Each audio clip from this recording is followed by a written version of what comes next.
Dolls are the best part of Girls Frontline too. I mean, duh. But while we cheer and hype whenever a fan favorite from the first game returns to the fold, we must not forget the cool new characters introduced to the story so far. So in this video, I'll give you some fun background trivia about our newest dorks. Sharkry, もっと可愛くなった? While makeup is an idol's secret weapon, a proper cafe maid has another one, the arts. As when she saw Sentaracy serve cup after cup of perfectly brewed coffee to customers at Zuchiro, latte art and all, Sharkry told her something was missing, especially for their upcoming special maid cafe day, the performance. When Sentaracy inquired, Sharkry replied that just like being an idol on the stage, a maid should give her audience the very best.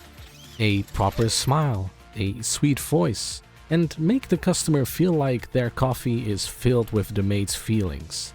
Like by saying before serving, "Shiny starlight, fill this coffee with the taste of happiness. Moe moe kyun." This knowledge promptly caused Sentaracy's neural clouds to lock up for a second, before bluntly and innocently asking if saying "Moe moe kyun" affected the taste or ingredients of the coffee. Sharkry explained that this just sets the mood for the customer to enjoy their drink to the fullest. So Sentaracy gave it a try by saying, "In accordance with your wishes, the coffee has been served at the ideal temperature and with the optimal amount of sugar. Please enjoy." Sharkry of course tried to explain that whilst this is perfect for a professional, it's not cute. Which, to Sentaracy's ignorance, is indeed an essential part of service. Krolik is unexpectedly really good with children, or, well, anyone she deems smaller or weaker than her. This was seen instantly when Helena was brought upon the Elmo and none other than the angry bunny took it upon herself to be her mom, making sure she stays fed and safe in this dangerous place. Also doing things like, complain that the tables have sharp corners that can hurt Helena, and taking her to the top deck to stargaze. Krolik does all of this out of pure instinct and does not ask beforehand. Like when at some point she just lifted up Colphne as she was trying to reach the top shelf to get some medicine, annoying her teammate but amazing Helena, who also excitedly asked for uppies. Krolik, of course, smugly obliged. If you want to know more about Krolik, I actually made an entire video about her, which you can watch by clicking the pop-up in the top right corner. 頑張れ, Lotta!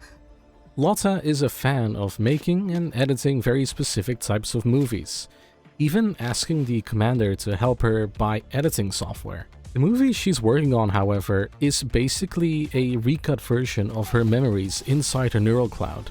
Precious memories with the commander, their first battle together and things like that. Lotta wants to turn these memories into something she can rewatch forever, as even with how durable a neural cloud is, it can get damaged and corrupted.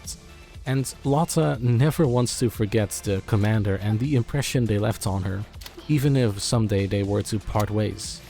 She wants to always remember the commander and be remembered by them in return. 能面クレイター Dissonant whispers. Enamored companions often hear. The chosen one perceives the inscrutable. An unsolved mystery shrouds all. A persistent storm, inescapable. Light slowly fading into shadow. Fault compels unsought stillness. 71% acceptable.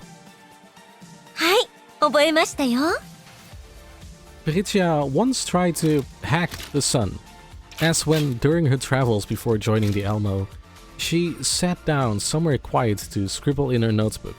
The sun shone directly into her left eye and the paper from her notebook, effectively blinding her. As she stared up at the sun, her neural cloud started wandering. It would take extreme measures to affect it, as even when traveling 10 times the speed of sound, it would take her over a year to reach it. if she didn't melt beforehand. So she got a different idea. The sun must be connected to a network, so she could invade its level 2 and dim the light a bit. She gave it her all and tried to hack the sun, but of course the connection failed. She mused that the sun was her one worthy adversary, the one often spoken of in epic tales of heroes and villains. In the end, she tore off a piece of her notebook and placed it on her head, blocking the sunlight and achieving victory over her foe. いいんですか? Colphne is a hoarder. Colgate's room is generally spotless, except for one strange cabinet which is filled to the brim with so many random things that the door doesn't even close properly. Colphne jokes that every girl is allowed her own secrets, but some of these things are weird. Rocks that were supposed to be a gift for Helena, herbs meant for medicinal materials, sand that was supposed to be used for some powdered medicine. All kinds of things meant for or supposed to be, but were eventually never used. Coffee has a habit of hanging on to things when they've long outlasted their use or just straight up trash. But some of the things in Cell Phone's collection have a more sentimental value, like the paper cup which Groza used to pour her a drink on the first day she joined the Elmo, or the box used to package the very first components the commander installed in her. She just can't bear to part with those items. 能力上昇!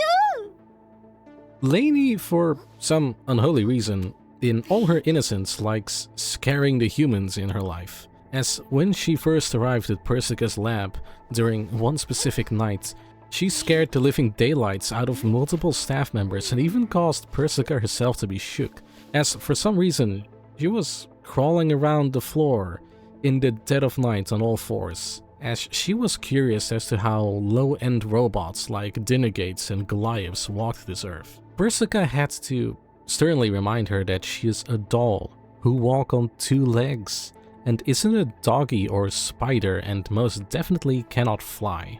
The commander also got a taste of this side of Lainie as, after she joined the Elmo, the commander awoke one night to find her so close to their face that they could see the details of her biosynth irises.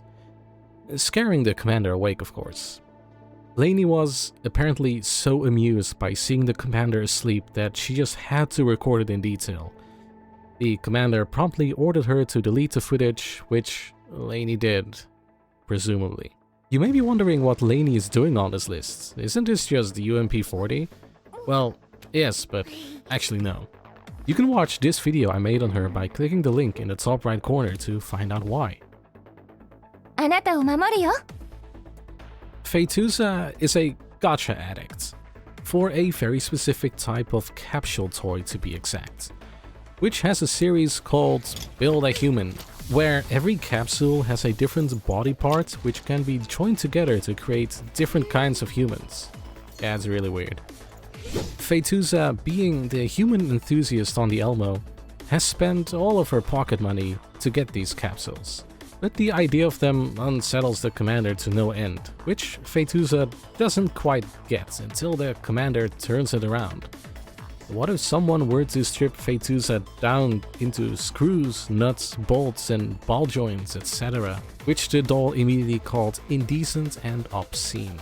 However, she isn't just collecting them for no reason, as when she started collecting these pods, she found out there's parts that kinda look like the commander. So Phaetusa is on a mission to create her own mini collectible commander, even though she only has a head, a torso and 1 arm so far. Well, as long as it makes her happy. まあ、いいんじゃない? The skin we can buy for Phaetusa is actually an outfit for Sweeper. Usually when the commander buys a gift for them, they have to buy 2 identical gifts, as Phaetusa and Sweeper are unique individuals. Clothing is the only exception. When trying on new outfits, Sweeper was the first to stand on the weird projection platform thing, and the cute gothic Lolita dress we can purchase appeared, with both the commander and Phaetusa agreeing it fits Sweeper perfectly. To which Sweeper remarked that they share the same face, so it wouldn't matter. To test this theory, The next outfit on Sweeper was a cute, light-colored dress, which everyone agreed looked terrible on her. But when Phaetusa took control of the body with her brilliance and gentleness, it fit perfectly. Even Sweeper had to agree there is truth in this, with the commander telling the two halves of the same idiot that they should preserve their individuality. Even the smallest differences deserve respect. Oh, and Sweeper likes spanking little girls for no reason, as she's mentioned it twice so far. タラララー、可愛さがぐんと上がった。 Vepley wants to start an idol unit on the Elmo as a way to make more money for the crew. The unit consists of Vepley, of course, the commander, and Helena, and is dubbed the Elmo Hunters 3 or EH3, with Nemesis as their manager. The idol unit has a very modest first show, but eventually catches the eye of a very famous music producer, and the group eventually becomes the URNC's Purification Project ambassadors, making Vepley's dream of becoming a world-famous idol a reality. That is, until the commander snaps her back from her daydream and Groza drags her to the simulator to learn actual combat skills. But Vepley won't give up and spends her free time tweaking the proposal so the commander will eventually say yes. 決まったからには行動だ。 Ullrid is actually one of the quote-unquote youngest dolls who frequents the Elmo. She was originally a model of assistant doll made specifically for security companies and legal PMCs, and only existed on blueprints during the time where Litara and Zhaohui were still a part of the commander soldiers back in Griffin. Even though all her friends didn't treat her any different, and especially those dolls from the community look up to her as a leader, Ullrid still felt conscious about this whenever she heard Litara and Zhaohui talk with old comrades about things that happened over a decade ago. Despite being taller and appearing more mature, Ullrid is actually the little sister of the bunch. 新しいナイフが届いたけど、振ってみる？ When Zhaohui, and I definitely butchered that pronunciation, I'm sorry, and the others of Monsoon's squad joined the Elmo, a rumor started circulating among the many dolls aboard. Allegedly, if one goes into the training room around midnight, they will hear creepy music coming from the dark room with a ghost inside. If one throws a weapon inside like a needle or a knife, said ghost will return the act with a swift blade of their own. This rumor frightened Mei Ling to the point of needing to drag Krolik with her whenever she passed the training room at night. This, of course, annoyed Krolik so much that she eventually snapped and rushed into the training room at night and switched on the lights, only to find it was just Zhaohui practicing her blade work. The furious Krolik asked why she felt the need to practice at night with creepy music, to which the other doll explained in all her calmness that it's simply just a cooler vibe. Martial arts masters always step out of the dark rooms when revealing themselves, and the creepy music is actually from the soundtrack of a classic wuxia movie. 刃で咲かせた花を持って、あなたへ終焉の賛美を送りましょう。 Sextans is the most recent new quote-unquote hire on the Elmo, and is clearly still getting used to life aboard.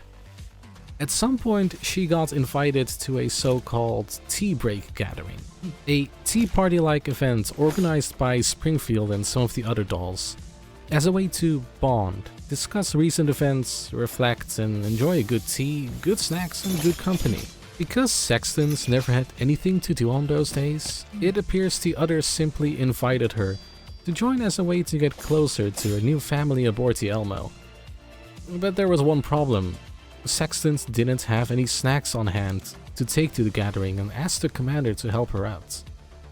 Since the shops were already closed and the gathering was set for the next day, the commander decided to teach Sextans how to bake cookies, the very specific type they know everyone loves. So that way she'll make a good first impression. Sextans only affirmed but didn't show any real emotion. But the commander noticed a spring in her step as she left their office. あなたにとってのゴミは私からすれば宝の山です。 Balthilde can be described in many ways. Pig-headed, crass, blunt, aggressive, unapproachable, quick to anger, but all in all, she is a reliable mechanic doll for the doll community and the Almo. Before all this, she was a mechanic working in a satellite city doing all sorts of repair jobs. But she always ended up saying things that offended customers who came in for a job. So she has been trying to change her attitude and be more happy, I guess. Telling herself that whenever she is on the Almo, she has to keep smiling. Don't glare, just keep smiling and try not to mean mug everyone. Of course, this is easier said than done, but she's trying, okay? これでみんなの役に立てる。 One of Andoris's most prized possessions ever since she joined Hide 404 is her imprinted weapon, the G36K-KSK. She didn't have much experience with firearms as a civilian doll, but chose this weapon without second thought. Why? Well, it's because it reminded her of Centaurasi, the reliable, strong, gentle, and trustworthy backbone of Zuchiro. It is Andoris's dream to one day be just like her. Her rifle gave her a sense of purpose, so she spends a lot of her free time maintaining it. But not just that, she spends a lot of her money on accessories and, most importantly, paint jobs. Urban camo, desert camo, woodland camo, probably golden camo at some point. She gives her weapon a complete makeover on the regular. She doesn't mind having to remove the old paint first. She never gets bored from it, and all this customization has turned into somewhat of a hobby for her. As with this instrument, cold and uncaring as it may be, she has the strength to protect everything and everyone she cares for. And that's one fun fact about every new doll added to the world of Girls Frontline 2, at least until Sextans' release. Who is your favorite dork? Let me know in the comments below. A huge thank you to my 6-star pool members Garcia Arcelio and Patchaloo Patch. If you enjoyed the video, consider subscribing or even becoming a member yourself, as I post regular deep dives and reviews into the games that I love. I also try to live stream every weekend, so feel free to hop on and discuss the greater depths of gacha games.